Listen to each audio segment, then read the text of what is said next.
ఇది పదవి కాదు, బాధ్యత. పదవి కాదు, ప్రజాసేవ. ఈ భూమి మీద వెయ్యేళ్ళు బతుకం, ఆయన బతికిన రోజులు ప్రజలకు సేవ చేసుకునే ఒక అదృష్టం కలిగించారు. అందరూ రాజకీయ నాయకులు కాదు, రాజకీయాల్లో అందరూ రాజకీయ జీతం వస్తారు, కానీ ప్రజలు అందరినీ స్వీకరించారు. కొంతమందిని స్వీకరిస్తారు, కొంతమంది ఎంపీటీసీగా, కొంత ఎమ్మెల్యేగా, కొంత సర్పంచ్ స్వీకరిస్తారు. సో ఎందుకోసము మీ మీద నమ్మకం ఉన్నది. ఆ నమ్మకంతో ప్రజలకు ఆ నమ్మకాన్ని వమ్ము చేయకుండా పరిపాలన అందించాలని మనం చెప్తుకుంటాం. రేపు గురించి ఎవరు స్పెషల్ ఆఫీసర్ అని, ఆ స్పెషల్ ఆఫీసర్ కూడా మీరు కొత్త సర్పంచ్ దాకా వారికి గైడెన్స్ ఇచ్చి ప్రజల సమస్యను పరిష్కరించడానికి మీరుడంగా ఆ వారికి చేదుడు బాధుడుగా ఉండాలని చెప్పేసి మనస్ఫూర్తిగా కోరుకుంటున్నాం.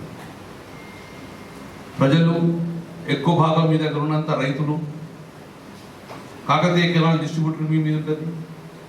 D86 నుంచి D89 స్టార్ట్ అయిపోతే D94 దాకా మీకే వస్తుంది. మొదటి విడత నీళ్ళు వస్తున్నాయి, రెండో విడత కోసం వెయిట్ చేయాలి.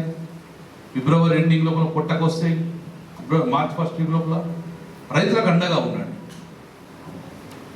రైతులకు కంపల్సరీ అండగా ఉండండి. మేము కూడా నిరంతరం అధికారులతో పర్యవేక్షిస్తున్నాం. అల్టిమేట్గా రైతు సఫర్ కావాలి, రైతు బాధపడకూడదు. సకాలంలో నీళ్ళు అందాలి. ఆ నీళ్ళు అందకపోతే రైతు చాలా బాధపడతాడు. వచ్చిన విత్తనాలు రాలిపోతుంటే బాధపడుతూ ఉంటాడు. వారికి అండగా ఉండండి. ఇంకా గ్రామీణ ప్రాంతాల్లో చాలా సమస్యలు ఉంటాయి. ఒక రోజుతో సమస్య కంప్లీట్ అయ్యేది కాదు, నిరంతర ప్రక్రియ జరుగుతూ ఉంటాయి, నిరంతర ప్రక్రియ. కాబట్టి మీరు అధికారంలో పదవిలో లేకున్నా కూడా ప్రజా సమస్యలలో మీరు ముందుండాలి. ప్రజా సమస్యల పరిష్కరించడంలో మీరందరూ అధికారులు సహకరించాలి.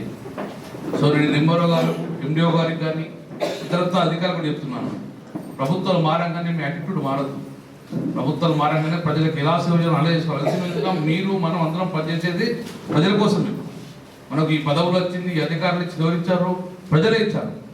కాబట్టి అల్టిమేట్గా మన ఫైనల్ డెస్టినేషన్ ప్రజాశ్రేయస్సు. కాబట్టి ఆ ప్రజలకు మీరు చేదోడుగా వాళ్ళు ఉండాలండి.